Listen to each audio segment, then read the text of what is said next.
Hai Sobat Sehat, kembali lagi bersama kita di BJ Medical Center. Hari ini kita kedatangan Dr. Budiman Japar, SPOG. Beliau adalah spesialis kebidanan dan juga kandungan. Tentu saja pada kali ini kita akan bincang-bincang dan juga cerita-cerita tentang kebidanan dan kandungan. Oke, mungkin dokter boleh memperkenalkan dirinya dulu, dokter? Saya Dr. Budiman Japar, spesialis kebidanan dan kandungan. Jadi yang ngurusin orang melahirkan, ngurusin kelainan-kelainan, penyakit-penyakit pada kandungan, tumor dan kista. Begitu kira-kira, Jo. Oke, kita langsung mulai ke pertanyaannya, dok. Dok, kenapa ya muncul flek coklat sebelum menstruasi? Ini berbahaya nggak ya, dok? Seperti ini. Kadang ada bagian dari dalam rahim yang sudah lebih duluan luruh sebelum menstruasi yang sebenarnya terjadi. Itu biasanya efeknya karena kadar hormonal saja, gitu. Tidak apa-apa. Jadi kalau dari dalam range kita, kan ada range height yang normal. Normal itu kan setiap 21 hari sampai 35 hari sekali. Jadi kalau terjadinya itu di antara range yang normal itu, dengan jumlah hari antara 2 sampai 7 hari, maka itu masih dikategorikan sebagai normal. Oke. Kecuali kalau misalnya belum waktunya haid, belum 21 hari, sudah keluar flek. Atau pada saat habis hubungan badan, ML, lalu timbul spotting, namanya postcoital spotting. Nah, kalau timbul keluhan seperti begitu, harus lebih konsen untuk periksa ke dokter kandungan yang paling dekat untuk mencari penyebabnya.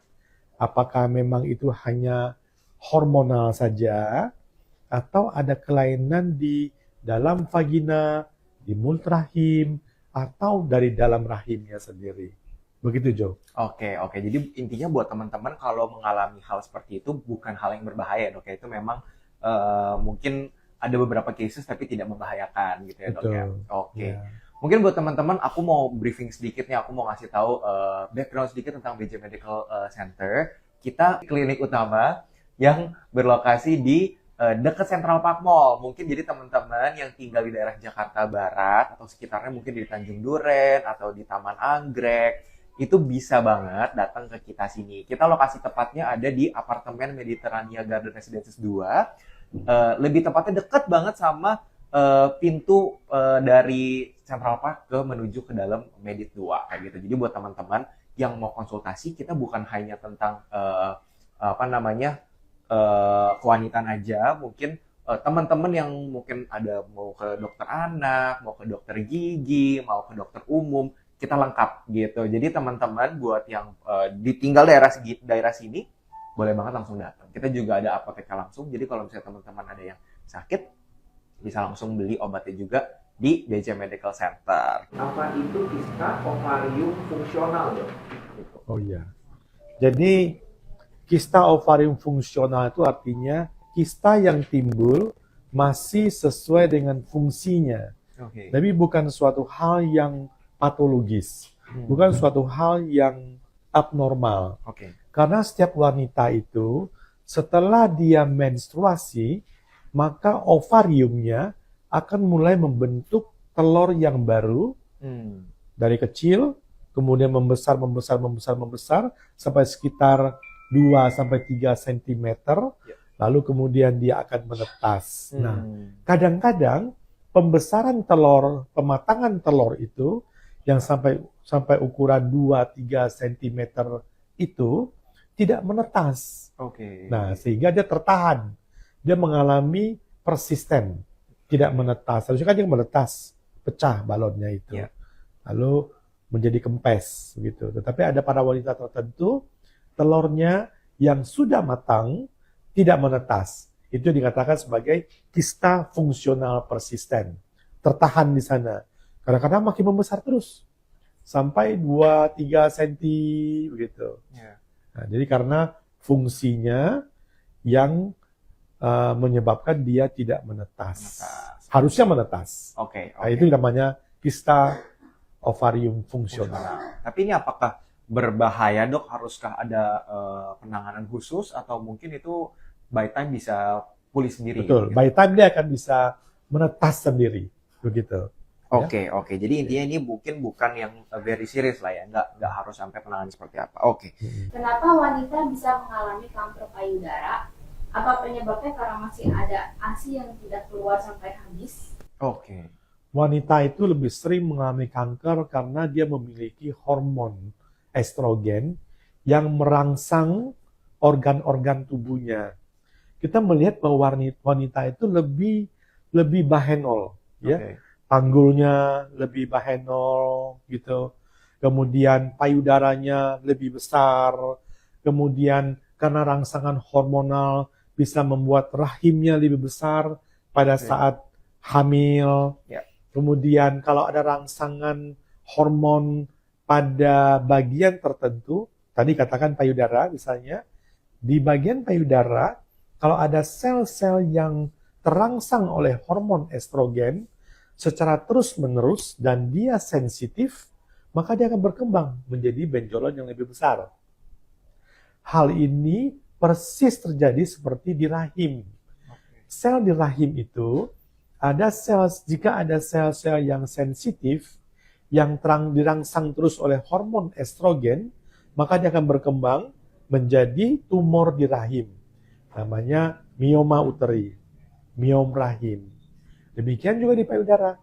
Kalau sel di payudara itu kebetulan sensitif dan terangsang terus oleh estrogen, maka dia akan membesar menjadi tumor payudara. Begitu.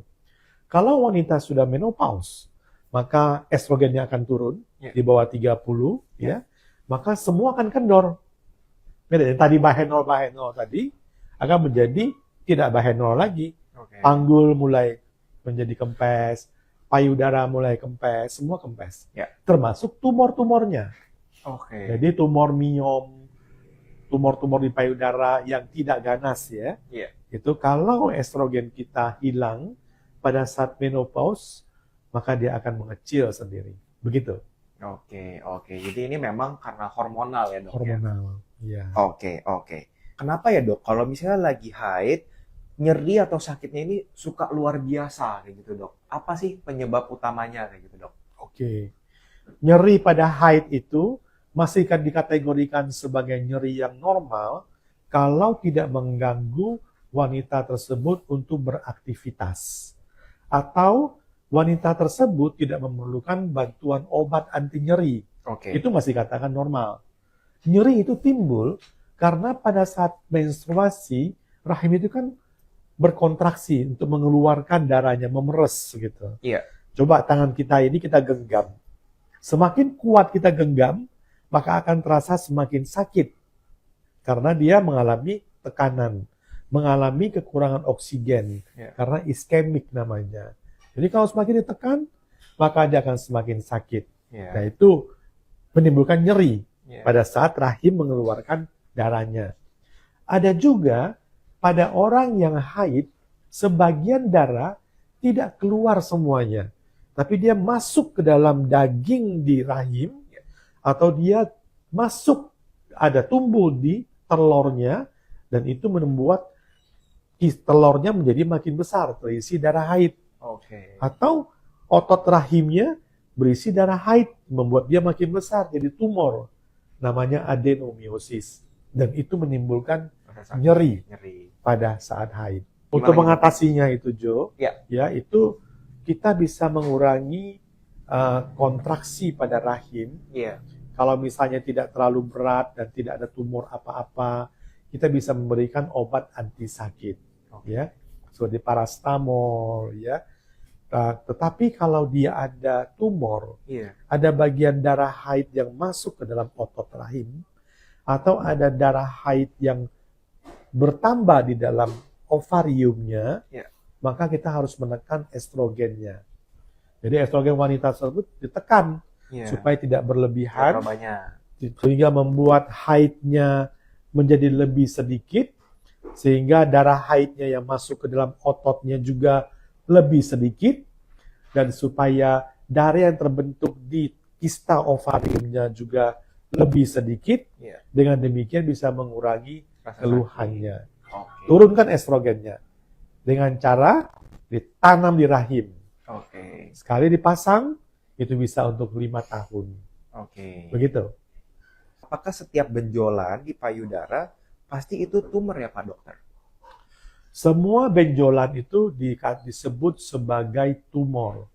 Mau jerawat di wajah kita, itu juga namanya tumor. Oke. Tumor itu artinya benjolan.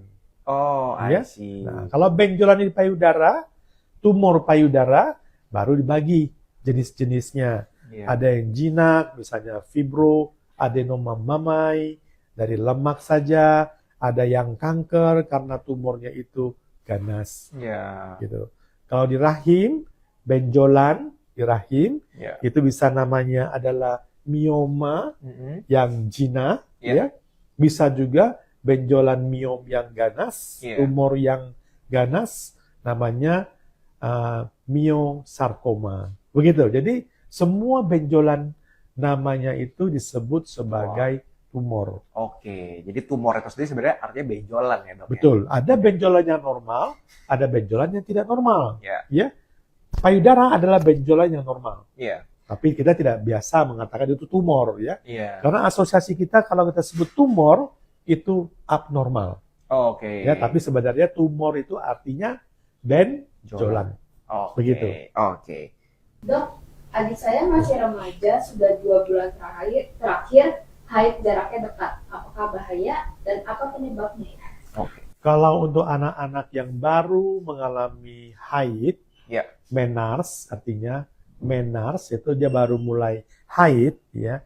Biasanya usia sekarang bisa 9 tahun, atau dia baru mulai umur 12 tahun. Iya. Kalau dia baru mengalami menars, baru mengalami haid pada tahun-tahun pertama, biasanya memang haidnya itu kacau balau. Oke. Ya, kadang-kadang sebulan 2 kali dia haidnya, gitu. Pastikan saja dengan USG ke dokter kandungan atau ke dokter radiologi Ya. bahwa tidak ada tumor, tidak ada kista, ya. Kemudian haidnya tidak berlebihan, tidak terlalu banyak, Banyak. ya. Tidak sampai bergumpal-gumpal, Iya. tidak sampai membuat HB-nya turun, ya. Maka itu kategorinya masih normal. Begitu. Kecuali kalau anak remaja ini ada gangguan pembekuan darah. Dia mulai haid, misalnya mengalami hemofilia, misalnya, ya. Dia mulai haidnya itu banyak dan tidak berhenti-berhenti, Ya. maka harus ke dokter. Kenapa haid pada remaja masih kacau balau? Karena kan baru mulai, hormonnya masih belum stabil, proses pematangan telurnya masih belum stabil, gitu. Telur itu pematangannya memerlukan waktu. Setelah haid, kemudian mulai pematangan telur. Sampai sekian lama. Kira-kira 2 minggu. Biasanya rata-rata 2 minggu. Ya. Kemudian telurnya menetas. Setelah telurnya menetas, maka 2 minggu kemudian pasti dia haid. Oke. Yang ini pasti ini. Kalau telur sudah menetas, maka 2 minggu kemudian pasti dia haid. Mm-mm. Tetapi yang ini, proses pematangan telurnya setiap orang berbeda-beda. Ada yang 2 minggu, ada yang 3 minggu. Kalau stresnya berat, misalnya anak-anak di pelatnas itu bisa 6 bulan tidak menetas sama sekali telurnya. Oke. Nah, kalau dia tidak menetas, maka dia tidak haid, gitu. Nah, kalau remaja, telurnya baru kan, baru mulai ada hormonal, baru mulai terbentuk payudaranya, Ya. baru mulai ada proses hormonal, itu belum menetas secara normal. Oke. Sehingga ya itu timbul kekacauan seperti begitu. Oke. Begitu. Setelah lepas KB suntik 3 bulan, tapi belum haid, apakah bisa hamil, Dok? Ya, suntik KB yang 3 bulan itu isinya progesteron.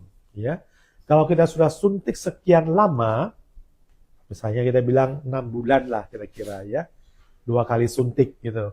Biasanya wanita itu tidak haid lagi, hilang haidnya karena estrogennya ditekan oleh progesteron, sehingga rahimnya tidur, sehingga dia tidak haid. Oke. Ya, selama suntik bertahun-tahun, 5, 7, 10 tahun, ya 5, 7, 10 tahun itu dia tidak haid. Mm-mm. Nah, kalau sudah lepas, Kalau sudah lepas, di dalam lemak-lemak kita ini tersimpan depo progestin, tersimpan depo progesteron. Progesteron tadi disuntik di pantat itu, tersimpan di otot-ototnya. Ya. Gitu loh, masih banyak gitu loh. Sehingga setelah berhenti suntik tidak langsung Bisa haid lagi. kita haid. Betul. Harus tunggu sampai semua terpakai, baru kemudian setelah itu kembali ke normal kadarnya, seimbang dengan estrogen, Ya. baru dia bisa haid lagi. Oke, Begitu. jadi mungkin ini buat kakaknya sebenarnya masa transisi aja ya dok ya, karena mungkin Betul. masih ada sisa-sisa gitu. Untuk miom, ukuran berapa cm yang sudah harus dioperasi? Miom itu sebenarnya kalau kita punya patokan sekitar 5-6 cm. Ya. Di atas 5-6 cm itu kita katakan besar miomnya. Gitu.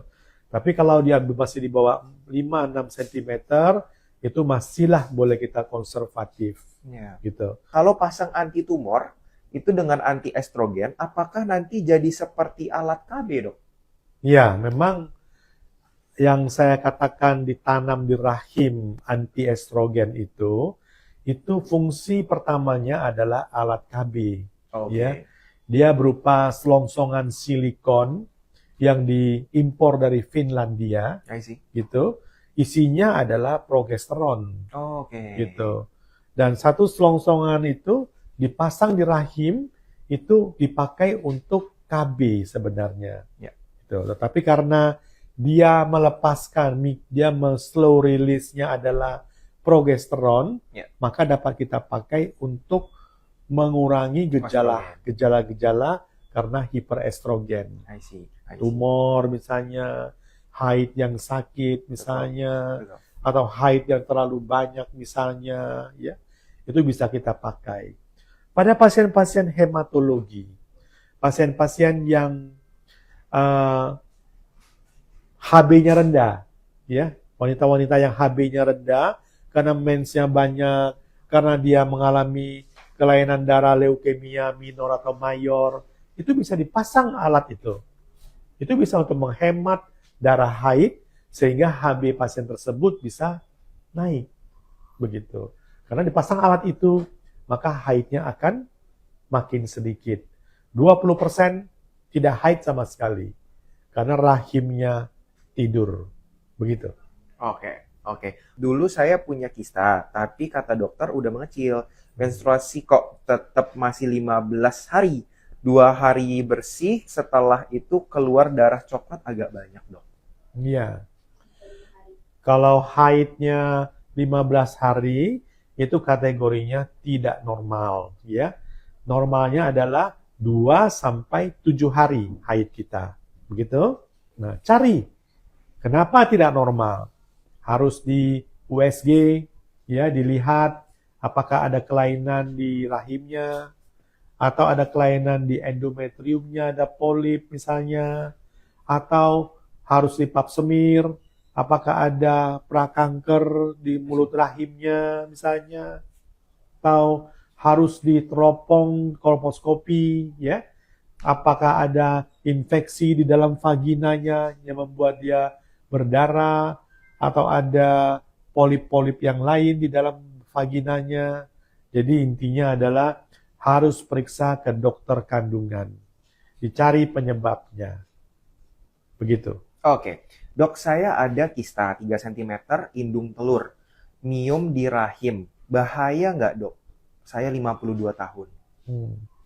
52 tahun sudah mendekati menopause atau mungkin sudah menopause, ya.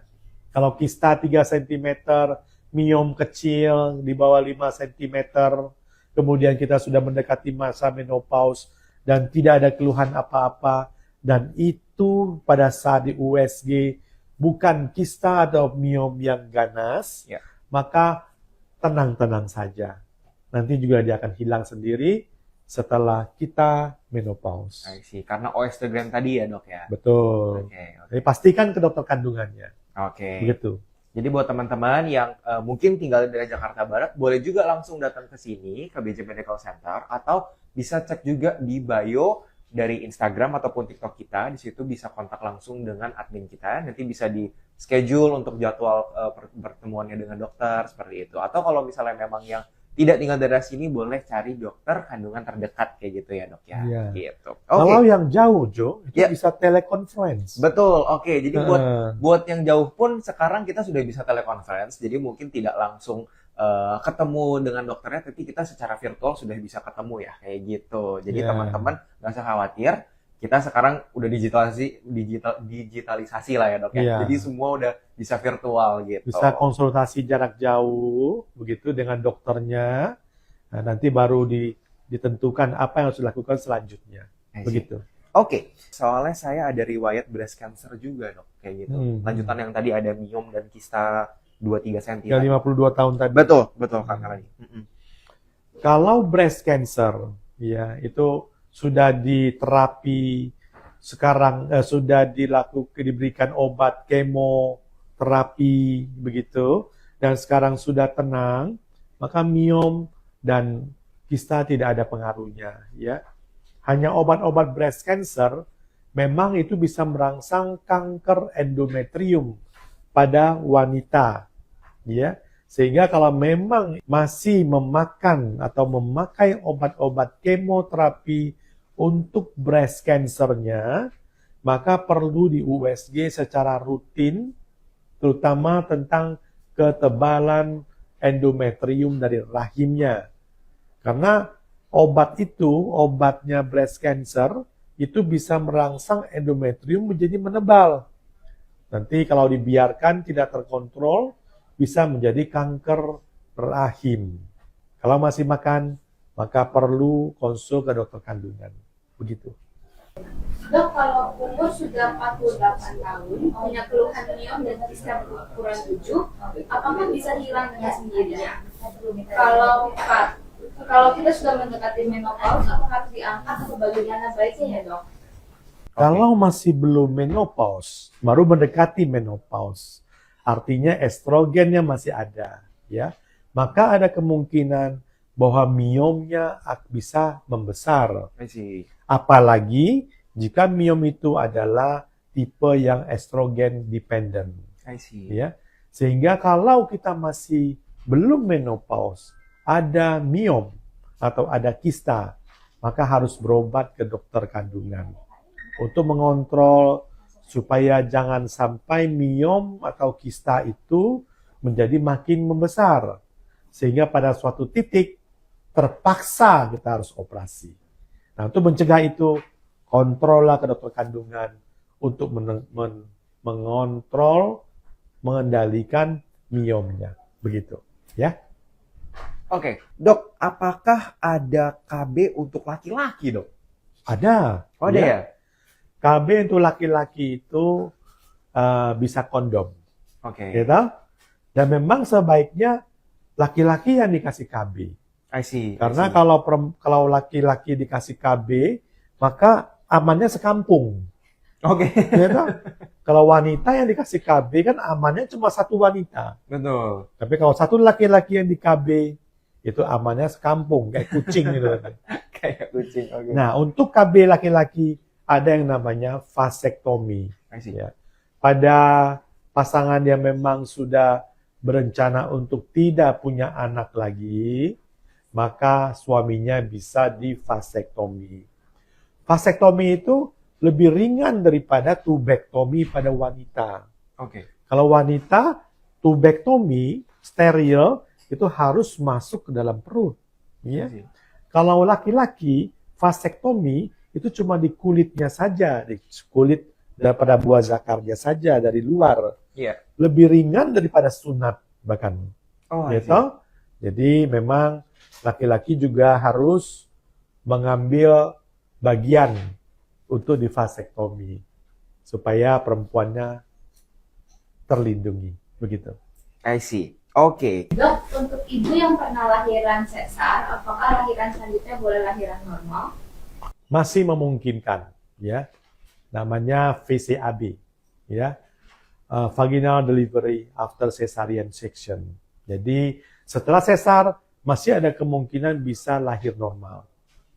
Dengan catatan sesar yang sebelumnya itu tidak berulang indikasinya tidak berulang pada kehamilan yang sekarang ini. Oke. Tetapi sebaiknya sesarnya di rumah sakit yang semua dokternya standby. Dokter anestesinya standby, dokter anaknya standby, Ya. dokter kebidanannya standby, ya. Jadi kamar operasinya juga standby. Ya. Karena kalau pada bekas sesar kemudian lahir normal, ada satu resiko yang kalau terjadi harus segera kita tangani dalam waktu 5 sampai 10 menit.